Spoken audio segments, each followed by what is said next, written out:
One of the Outdoor Council of Canada's priorities is to increase the number of competent leaders who can deliver quality outdoor programs in a safe manner. This is realized with our signature outdoor leadership certification courses, known as the Field Leader Program. These courses focus on foundational outdoor leadership practices that provide the basics of what is needed to take groups outdoors to offer purposeful, meaningful, and enjoyable experiences. The OCC would like to thank Mark Winfield, one of our instructors, for creating and sharing this video as a resource for the Field Leader Winter Module. Thank you, Mark.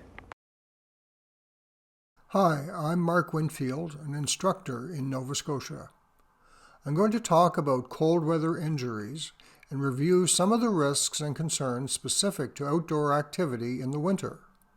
This training is designed to help you refresh your knowledge of some of the injuries that are more common and how to avoid them. This video is a supplement to the written materials provided to students attending the Field Leader Winter Module course and should not be considered a substitute for formal first aid training. As a leader, it's your responsibility to stage a safe activity. In winter, proper gear and respect for the weather are most important. If necessary, as a leader, you must be prepared to cancel or cut a hike short because of weather, or refuse a participant with inadequate gear. First, we will talk about thermal regulation. This is basically Body Heat 101 before we consider cold injuries. I'll go through a quick review of how the human body gains and loses heat.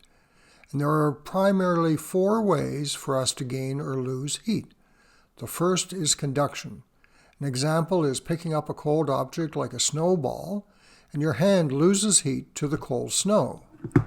The next is convection, and this means losing heat in the wind. You have this nice layer of air warmed by your body right against your skin, and when the wind blows, it blows that straight away, cooling you down. Next is radiation. Standing next to a fire, you can feel the heat radiating from it, and it will warm you up. Sunlight can also provide radiation heat. Lastly, we have evaporation. Evaporation occurs when we sweat and creates moisture on our skin that evaporates away and cools us. We also have a number of ways for our body to conserve the heat that it does have. The first of these is what's known as peripheral vasoconstriction, and essentially this is a narrowing of our blood vessels, restricting flow and keeping the warmer blood at our core to protect our organs. It's important to stay hydrated in the winter, as that helps a generous flow go through your body and distribute the heat. You should have your water bottle upside down in an insulated container or covered with a woolly sock. And it's also good to take a thermos with you with a hot sugary fluid, because that provides hydration, and the sugary fluid also provides energy for the furnace. Next, we have piloerection, which is our hair standing on end, and it's thought that that's a vestigial response that would have once raised our fur to help create more room to trap warm air. Goosebumps are also part of this reaction. Your body can also conserve heat by not sweating. If you've ever gone outside to do some recreation and gotten your layers just right, you're probably not sweating. Lastly, we also use posturing to help us conserve heat. And this means assuming positions like crossing your arms or hunching up really small. We do all these things to help us conserve body heat, but we also have the ability to generate heat through movement. This is going to happen through activity or exercise or through shivering. The movement creates heat, but it also consumes energy. So you have to make sure that your body has enough fuel to make all this happen by consuming snacks or sugary drinks. Basal metabolism is the total number of calories that your body needs to perform basic life-sustaining functions like circulating blood and breathing. This process is the internal furnace that produces heat for you. It's important to remember that an average person burns about 2,000 to 2,500 calories per day, and an active person in the winter burns 3,000 to 4,000 calories a day. So that means that you and the people that you're out with have to eat regularly to fuel the furnace. We've covered body heat basics, and now we're going to move on to the specific cold injuries that we want to be concerned about in the winter. First, we'll be reviewing freezing cold injuries like frostnip and frostbite, which is the localized freezing of tissue caused by the blood shunting away from cold areas of your body. I should give you a warning that I'll be showing some unpleasant photos of cold injuries to help you understand what the signs and symptoms of these injuries may look like. Whenever possible, I've included pictures of frostbite from individuals with a diversity of skin colors. However, the overwhelming majority of reliable and free pictures we can share show people with white skin. If the conditions are very cold, frostbite can happen quickly. Luckily, prevention is very effective. One tool against injury is to remain in low-class terrain that is sheltered from wind. Check in with your participants frequently and have reasonably quick access to a shelter or warm space. Also, if you don't have a lot of experience with managing frostbite and being in cold environments, make conservative decisions. Amazing trips don't have to be long, and building your experience over time will make for better excursions. First and second degree frostbite are probably the most common injuries you will encounter. Early detection by checking in on your participants regularly is key to prevention. The three most vulnerable areas are the face and ears, hands, and feet. Looking at your fellow hikers will often reveal signs of the start of frostbite on their face or ears. A good hat and scarf or buff can provide good protection. Asking questions about hands and feet can be revealing. Moisture is the enemy of keeping warm. Ask about whether their mittens and socks are dry. People are often embarrassed or don't understand the significance of revealing that their feet are wet from stepping in a puddle or that their mittens are soaked from handling snow. Leaders should carry some spare gear to help deal with these matters. When you are assessing a potential frostbite injury, there are three things that you have to do. Firstly, you have to look at the injury. Secondly, you have to ask the patient to describe the sensations they have from the injury. And thirdly, you have to touch the injury to determine the firmness and texture of the skin. With first-degree frostbite, also known as frostnip, you'll find skin that is numb and soft and also cold to the touch. You also may notice a reddened skin tone on pale skin colors. This kind of frostnip is superficial, so only the outer layers of skin are frozen. In second-degree frostbite, freezing of the skin is deeper. The injured area would be numb and soft and cold to the touch, just as with first-degree frostbite, but you may also see bright red to pale skin tone, and at this stage the freezing penetrates numerous levels of skin, so that upon thawing it's going to be very painful for the patient. Once it does thaw, it typically results in clear fluid or blood-filled blisters and swelling. To treat first and second degree frostbite, you want to rewarm the affected area with skin-to-skin contact in the field. For example, if your fingers are showing signs of frostnip, you would want to remove your gloves and tuck them inside your jacket underneath your armpits. If a friend's feet are beginning to get frostbitten, you can be a real hero by removing their boots and socks and hold their feet against your own stomach, which provides that warm skin-to-skin contact. You don't want to massage or rub the injured area, as this will cause tissue damage. Remember, the flesh is frozen. Don't use any kind of external heat like hand warmers on these injuries, as it will cause blisters. the area should thaw slowly. Rapid thaw will cause damage. Once you have rewarmed the injury, you want to really take special care to avoid having that location refreeze, which would cause a lot more damage, and then evacuate the patient right away. Third-degree frostbite is a serious injury. You'll see the skin will be numb and cold, often white, and it will feel wooden or rock hard instead of soft as we saw in first and second-degree frostbite. In the later versions of frostbite, damage is deep, so muscles, tendons, and bones are actually beginning to freeze. With third-degree frostbite, when it does thaw out, it will produce massive blisters and extreme pain for the patient. Fourth-degree frostbite can be identified by black frozen tissue. You need to protect the injury and urgently evacuate third and fourth degree frostbite patients so they can receive professional assistance.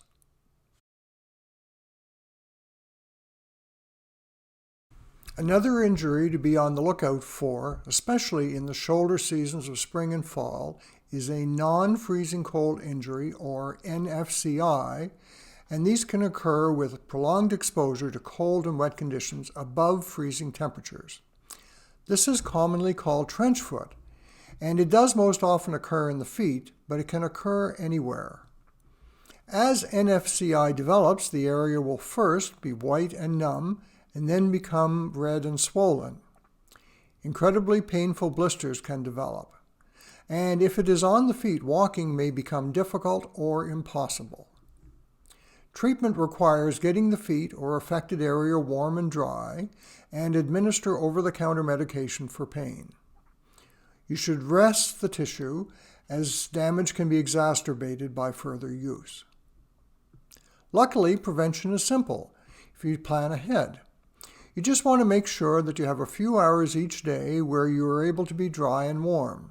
For example, if you're on a multi-day trip in the backcountry, this might be as simple as having a dry pair of socks to sleep in, so those overnight hours can be warm and dry. When your body temperature drops below the normal range of about 37 degrees Celsius, you begin to experience hypothermia. The signs and symptoms of mild hypothermia are stumbling, mumbling, and fumbling. These are sort of grouped together and are often known as the umbles. You will also see some light shivering here at this phase, with numbness developing in the extremities, which may decrease a person's dexterity, and we would also see increased heart and breathing rates. The symptoms of moderate hypothermia are a decreasing state of consciousness in the patient. Their shivering will become convulsive or uncontrollable, or ultimately you'll see it stop altogether. Their speech will be slurred. Sometimes people report that hypothermic patients appear drunk, and also this person's body might begin to instinctively curl up to protect any remaining core heat. And finally, their heart and breathing rates will continue to slow, and the severely hypothermic patient may appear lifeless. They will have lost consciousness, their skin may appear ashen gray, and their pulse and respiratory rates may be present, but very hard to detect. The treatment for mild and moderate hypothermia is to create shelter from the cold environment if possible. Your overall objective is to get your patient dry and keep them dry. Remove wet clothing and replace it with warm, dry layers, and keep them from having direct contact with the wet or the cold ground.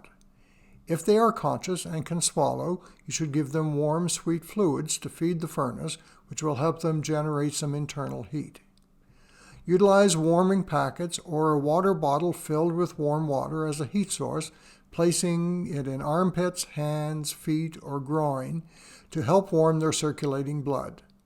If your patient is able, the other thing you can do is have them move around a little bit to start generating some heat. With severe hypothermia, if the patient is experiencing a decreased level of consciousness or loss of motor skills to the extent that they can't move around, It is really important to keep in mind that bumping or jostling the patient can cause their heart to go into ventricular fibrillation. Therefore, you really want to minimize any jarring movement, and you would give rescue breaths as necessary. We would not do CPR. To begin rewarming this patient, you'll want to gently move them into a hypo wrap. It is important that the patient is dry and remains dry, so replace wet clothing and lay some kind of barrier like a tarpaulin on the ground. Next, put something insulative like a sleeping pad on the tarp. Then if you have them, 3 sleeping bags is great. You can put one at the bottom, the patient in the sleeping bag in the middle, and then the third one on top. If you had just one sleeping bag, you would put the patient in the sleeping bag on top of the sleeping pad. You should utilize hot water bottles or warming packets in those critical points like armpits, hands, and feet. The final step would be to wrap the patient up with the tarp and make sure that you leave a space open so you can access the face and monitor your patient. To prevent hypothermia from happening in the first place, you want to stay dry. Adjust layers to avoid perspiration. Carry and use water-resistant outer layers like rain gear. A raincoat over a puff jacket is surprisingly warm as it reduces convection significantly. Wear fabrics that dry quickly and stay warm if wet. Synthetics and wool are best. Avoid cotton. Snack often and stay well hydrated to keep fueling the furnace. Observe the people that you're with, as we know that people who are hypothermic do seemingly mindless things like leaving food and water behind. Hypothermia can be obvious when you see it in others, but it can be very difficult to detect in yourself. So it is important that all members of the group keep an eye on each other. The last injury that we're going to talk about is snow blindness, which is the painful temporary loss of vision due to overexposure to sunlight. We worry about this particularly in the winter because the snow radiates an immense amount of light. You can sometimes get sunburn on the bottom of your nose when you're above tree line or in other open snowy areas. Winter activities that occur at higher elevations where UV rays are stronger and you are unsheltered is a recipe for snow blindness. The signs and symptoms are painful burning eyes, redness in the eyes, sensitivity to light, swollen eyes or eyelids, headache, and a gritty feeling or sensation like there's something in the eye. Snow blindness ultimately results in vision loss, which may occur hours later, even after you're back indoors. The good news is that vision loss due to snow blindness is temporary and typically reverses in 24 to 48 hours without medical treatment. If the patient is wearing contact lenses, they should be removed immediately and left out until the injury is resolved. Sunglasses help reduce the risk of snow blindness and can be used to treat an afflicted patient. Keep them indoors and they should not rub their eyes. You can use artificial tears for pain relief or over-the-counter pain medication. The best prevention for snow blindness is to wear sunglasses or goggles with UV protection. Thank you for reaching out to the Outdoor Council of Canada for leadership training and information. In addition to the winter module, you can start your OCC training journey with our foundational course in hiking, paddling, and equine. We also have a map and compass course and an overnight course that includes a night of camping. For those seasoned outdoor leaders, the OCC instructor course allows you to teach the Field Leader program. For information, visit our website or send us an email. Good luck with your course, and I hope to see you on the trail.